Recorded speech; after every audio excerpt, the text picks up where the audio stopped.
अस्सलामुअलैकुम वरहमतुल्लाहि वबरकातुहू। नाज़रीन किराम, मैं हूं आपका मेज़बान कारी अब्दुल सुभान और आज मैं आपके सामने प्रैक्टिकल लेकर हाज़िर हूं कि वज़ू कैसे किया जाता है, किस तरह किया जाता है। क्योंकि हमारे बहुत से नौजवान हैं जिन्हें ना वज़ू का तरीका मालूम है, ना उसके फ़राइज़ मालूम है, ना उसकी सुन्नतें और मुस्तहब्बात मालूम है।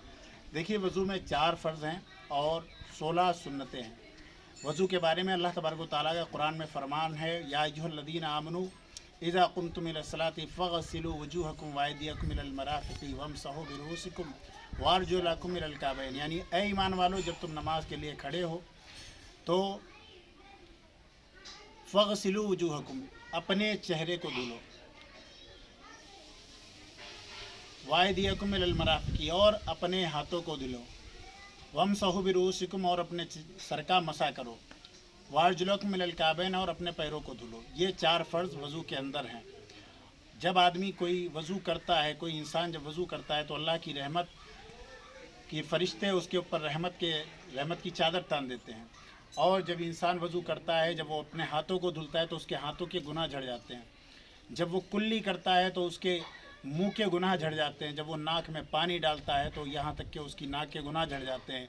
जब वो अपने चेहरे को धुलता है तो उसके पूरे चेहरे के गुनाह झड़ जाते हैं।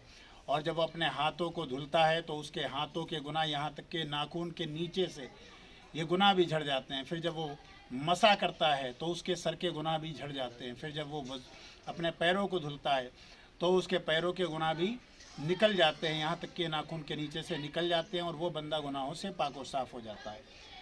अब आइए, मैं आपके सामने लेकर हाजिर हूँ कि वज़ू में 4 फ़र्ज़ हैं। पहला फ़र्ज़ ये है कि जहाँ से बाल उगते हैं वहाँ से लेकर थोड़ी के नीचे तक, ये थोड़ी है और इसके नीचे से मुराद यहाँ तक, इतना हिस्सा, यहाँ तक बालों के उगने की जगह से लेकर थोड़ी के नीचे तक धुलें। और ये कान की लो, ये कान की लो, यहाँ से लेकर इस कान की लो तक ये पूरा चेहरा धुला जाए। ये है वज़ू का पहला फ़र्ज़। दूसरा फ़र्ज़ ये है कि कोहनियों समेत दोनों हाथों का धुलना। तीसरा फ़र्ज़ है कि चौथाई सर का मसा करना। और चौथा फ़र्ज़ ये है कि दोनों पैरों को टखने समेत धुलना। अब देखिए, वज़ू करने का तरीका क्या है। ये आपने टंकी खोली, बहुत से हज़रात ऐसे हैं कि वज़ू करते हैं एकदम से बहुत ज़्यादा पानी खोल देते हैं, हालांकि ऐसा नहीं करना चाहिए। ये आप पानी को ज़ाय कर रहे हैं, इसका भी आपको हिसाब देना पड़ेगा। आप हल्का सा पानी खोलें और उसके बाद अपने हाथों को टखनों समेत धुलें इस तरह से। और जब आप धुलेंगे तो एक चीज़ का ख्याल रखें, ये खलाल अपनी उंगलियों का ज़रूर करें। ये करना सुन्नत है। टखनों समेत हाथों का धुलना भी सुन्नत है और ये खलाल करना ये भी सुन्नत है। जब आप 3 मरतबा टखनों समेत ये कर लें तो आप अपने मुंह में पानी डालें। 1 मरतबा कुल्ली करने के लिए आपने मुंह में पानी डाला। अब इसको पूरे मुंह में आप फिराएं ताकि आपके मुंह के अंदर का गोशा वो पानी से तर हो जाए। एक एक मसूड़ा और मसूड़ों की खिड़कियां सब पानी से तर हो जाएं। आप इस तरह से एक बार कुल्ली करें और ये शहादत की उंगली से अपने दांतों के ऊपर फिराएं ताकि कोई रेशा वगैरह अगर फंसा हो तो वो भी निकल जाए। इस तरह से आप 3 बार कुल्ली करें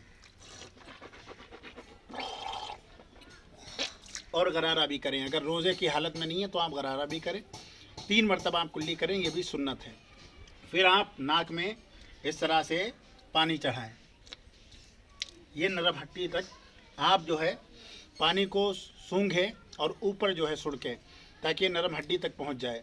और उसके बाद अपनी बाएं हाथ की छुंगलिया से नाक के अंदर, नथनों के अंदर अगर कहीं पर कोई रेत या नाक वगैरह जमा है तो उसको भी आप साफ़ करें।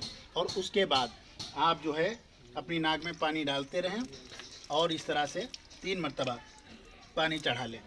अब ये आपकी 3 चीज़ें हो गई।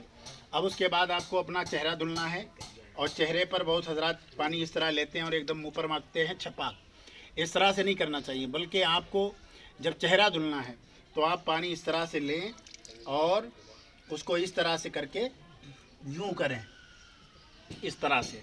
ये 1 मरतबा हुआ और ये दूसरी मरतबा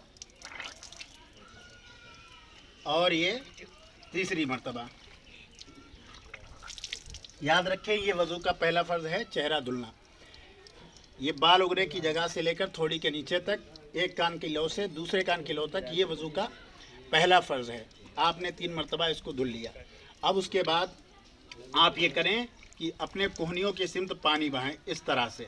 बहुत से हजरात ऊपर से यहाँ से पानी बहाते हैं, ऐसा ना करें, क्योंकि ऐसा होता है कि आपके जो बालों का सिरा है ये इस तरफ ज़्यादातर रहता है। तो जब आप ऊपर से पानी बहाते हैं तो अक्सर कर ऐसा होता है कि कुछ जगह जो है ना वो खुश्क रह जाती है, सूखी रह जाती है।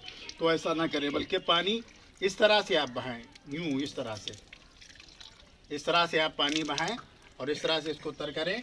फिर जो है इस तरह से पानी बहाएं 3 मरतबा।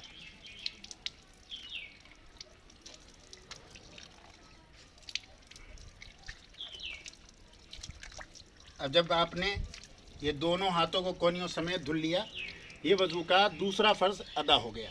इसके बाद आपको सरका मसा करना है। सरका मसा करना भी बहुत ही अहम है, क्योंकि सारी गलतियां लोग इसी में करते हैं।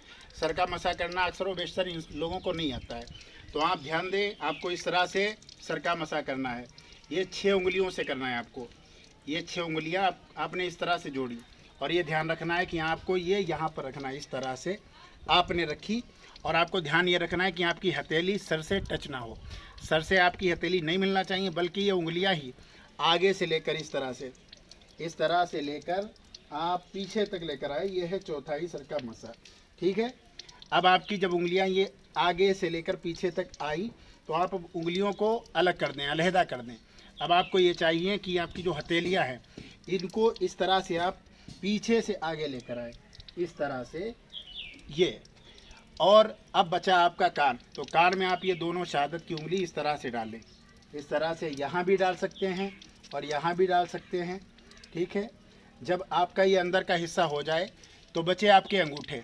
तो आपको अंगूठों को ऊपर से इस तरह से यूँ करना है, ऊपर से। बहुत से लोग नीचे से ऊपर को ले आते हैं, यूँ किया करते हैं। इस तरह से नहीं करना है आपको, बल्कि बेहतर ये है कि आप इस तरह से ऊपर से नीचे की तरफ लेकर आए। अब आपकी बची हैं ये हाथों की पुष्ट बची। अब आपको इनको क्या करना है कि आपको गर्दन पर इस तरह से रखना है, 1 मरतबा यूँ और 1 मरतबा यूँ। ये आपका सरका मसा हो गया। इसी में अक्सर कर लोग गलतियां करते हैं। अब इसके बाद आपने अपने पैरों को धुलना है टखनों समेत, 3 मरतबा धुलना है।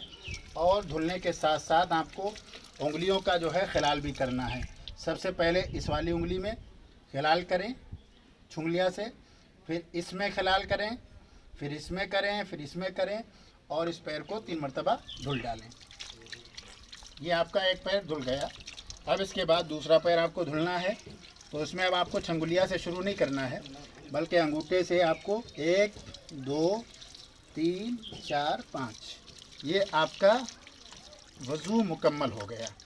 तो आप हज़रात ध्यान दें, इस वीडियो को सही से देखें और पूरी तरह से कॉपी करने की कोशिश करें ताकि आपका वज़ू सही हो, क्योंकि वज़ू जो है वो नमाज की कुंजी है। अगर आपका वज़ू सही नहीं होगा तो आपकी नमाज सही नहीं होगी।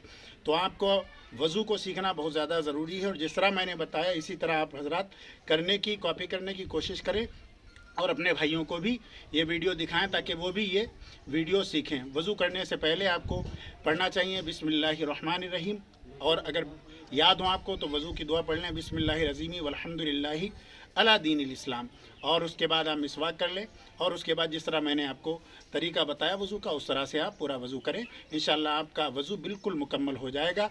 फिर आप उसके बाद जब नमाज़ पढ़ेंगे तो आपको नमाज का लुत्फ़ भी आएगा, मज़ा भी आएगा। अस्सलाम वालेकुम।